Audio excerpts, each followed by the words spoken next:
Good afternoon, everybody. This is the Angry Tech, and we are back once again. We're gonna do a real quick video, just real quick. A customer walks into the shop, says his PC is not turning on. He's getting no power to the PC. So, first thing I do is we're gonna go ahead. We're gonna go on these wires, and we're gonna test out the power brick.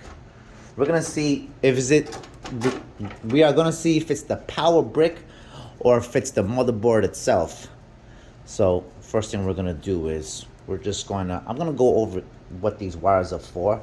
The green one, this is the one that turns on the actual motherboard, the green wire. The black wires are ground wires. The blue wires 12 volts.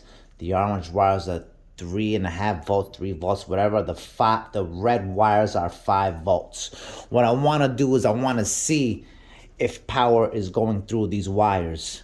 I want to see, can this take 3 volts? Can this take 5 volts? Can the blue one take 12 volts? So that's what we want to do. So here's a little trick I learned in IT school, how to test this.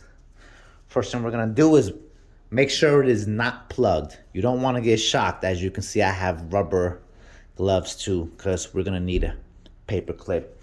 We're going to find the green wire. We're going to find any black wire, because black is ground. Green and black. So this is the black. This is the green. All right, we're going to put that in there.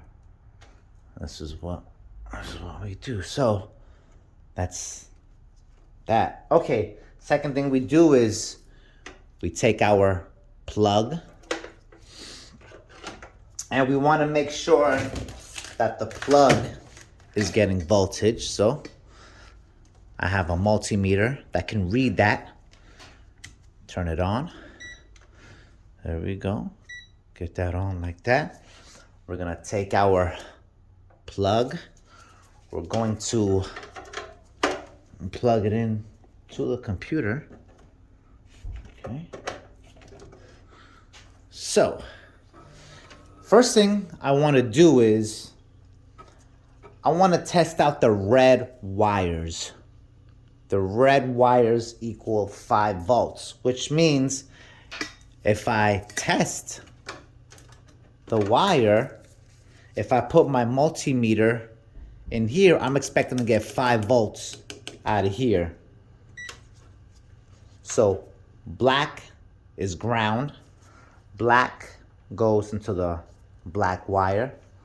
So that's ground. We're gonna put that psych. Alright, so we're gonna put that there. We're gonna hold that in there. First thing we're gonna do, we got our red. That's called the hot. I call it the hot, or the positive. We're gonna take, the first thing we're gonna do is, this is the red wire. I'm expecting to get 5 volts out of this second pin right here. So let's see what we get. We got 5 volts. As you can see, we got 5 volts there. Next, we're gonna check the third pin, which is the red wire. I'm also expecting to get 5 volts out of here. There we go. The fourth pin is also red.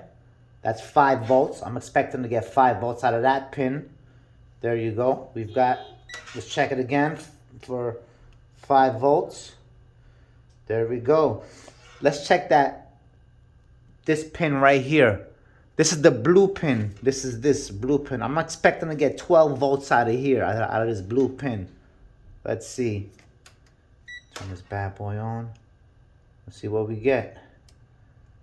We get 11. Yeah, good enough. 12 volts, 11.96. As you can see, let's check it again. There you go. All right. I'm expecting this brown one here. This is about 3 volts. I'm expecting to get 3 volts out of this. What do we get? Yeah, 3.3, 3.5 volts. So the power brick is good. We could check some more pins too. Let's check another red pin. Let's see if I get 5 volts out of this one right here. Yep, I'm getting 5 volts out of here. Hold on. Let's Get 5 volts out of that right there. So that's how I check to see if the power brick is working or the motherboard is shot. The motherboard might be shot because the computer is getting power. The power brick, this works. So I'm assuming he needs a new motherboard, but I may need to run some more tests though. I'll be back.